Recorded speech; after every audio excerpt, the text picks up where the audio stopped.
Morning walk here in San Francisco, and we've got some breaking news. Mike McDaniel, the longtime lieutenant of Kyle Shanahan, has been fired from his position as the head coach of the Miami Dolphins. So there are now 8 head coaching vacancies around the NFL, and McDaniel, maybe he gets one of them, but if he doesn't, then people are going to be talking about him coming back to the 49ers. Also, Robert Saleh, the San Francisco defensive coordinator, who's now twice been the 49ers defensive coordinator, he has been asked to interview for 2 more jobs, the Tennessee Titans and the Atlanta Falcons. A quarter of the league right now, 25% of the league, has head coaching vacancy. Saleh has interview requests from those 2 teams and from the Arizona Cardinals, who are inside the 49ers division. So intrigue now builds because this interview process is going to happen as these teams go through the playoffs, especially if the 49ers win this game against the Philadelphia Eagles. Then Robert Saleh is going to be a very, very busy man interviewing for head coaching positions probably next week. I could see Mike McDaniel going somewhere where Robert Saleh goes and being his offensive coordinator. The thing about the 49ers is that they do not offer an offensive coordinator position where the OC can call his own plays. That's up to Kyle Shanahan, and that's a really good thing. You want your head coach to call the plays. Otherwise, you are susceptible to a brain drain. You don't want that. Brain drains are bad. We saw that happen to the Detroit Lions when they lost Ben Johnson to the Chicago Bears. So the 49ers, they, helped Mike McDaniel launch into a head coaching career by virtue of the fact that he designed the plays, just like Clay Kubiak has designed the plays, but the play calling belongs to Kyle Shanahan, and I think that Mike McDaniel might prefer a spot where he can at least call the plays if he doesn't get another head coaching job. Look at that massive ship, container ship, probably coming from across the Pacific Ocean.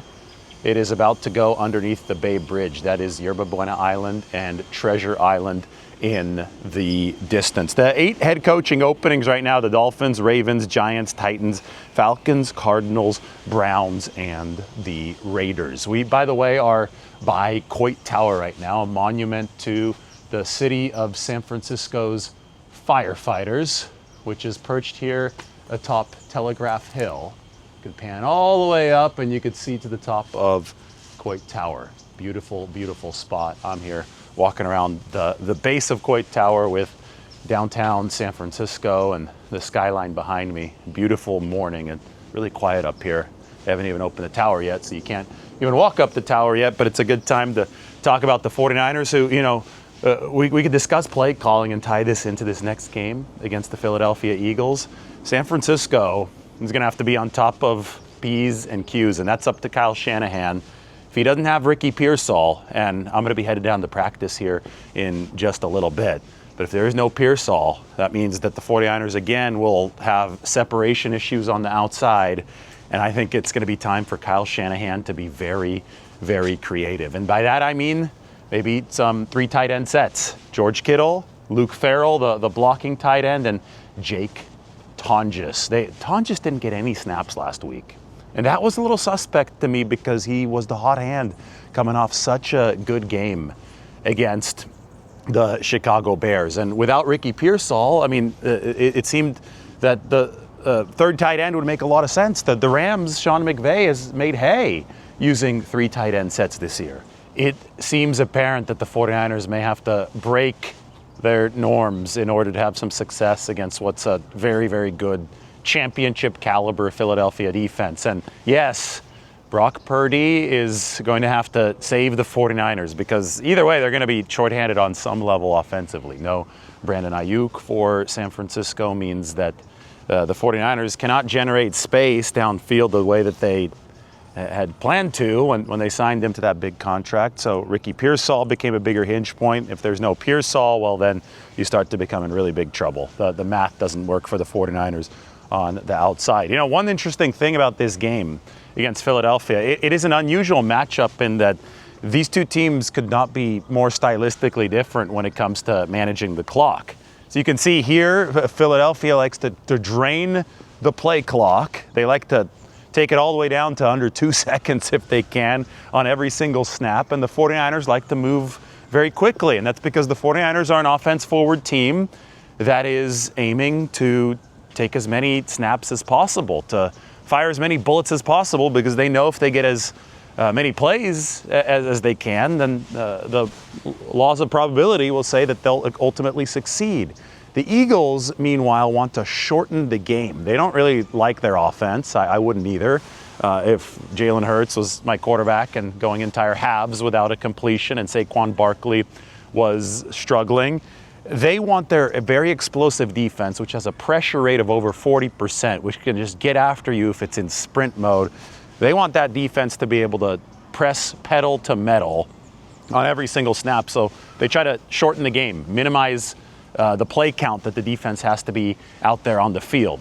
And the 49ers, they fell victim to this against the Seattle Seahawks last week. So this is a tough matchup for the 49ers. They need to avoid the fate of Week 18, where the 49ers only saw 42 offensive snaps. And the way to get around this, if you're San Francisco, you absolutely must move the chains on third down. You have to find a way to stay on the field, to convert, so that you rack the play count up well above 50, well above 60 if you're the 49ers. You're not going to win this game if the Eagles can drag you down into the 40s, just like the Seattle Seahawks did. So we are set for a fascinating matchup between two stylistically very, very different football teams. Top of Telegraph Hill, now we're looking back toward North Beach. I showed you guys the water a little bit earlier. You could see Washington Square, St. Peter and Paul's Church, through the trees over there, and that is Russian Hill. This is one of the, I can't call it a hidden gem of San Francisco because everybody